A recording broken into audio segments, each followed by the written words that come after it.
Bismillahirrahmanirrahim.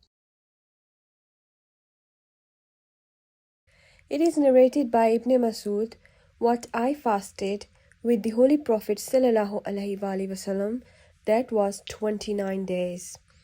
It was more than what we fasted, that was 30. Tirmidhi 689.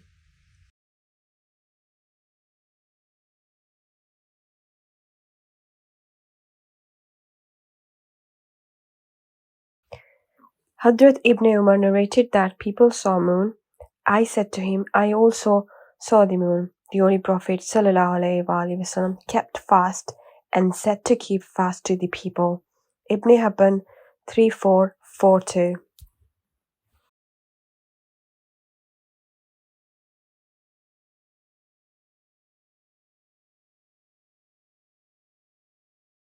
Ibn Abbas narrated that an Arabi came to the Prophet ﷺ and said, I have seen the crescent.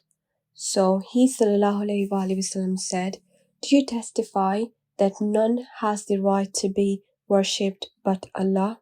Do you testify that Muhammad ﷺ is the messenger of Allah? He said, yes. So he ﷺ said, O Bilal, announce to the people that they should fast tomorrow. Ibn Hibban 3446, Tirmidhi 691.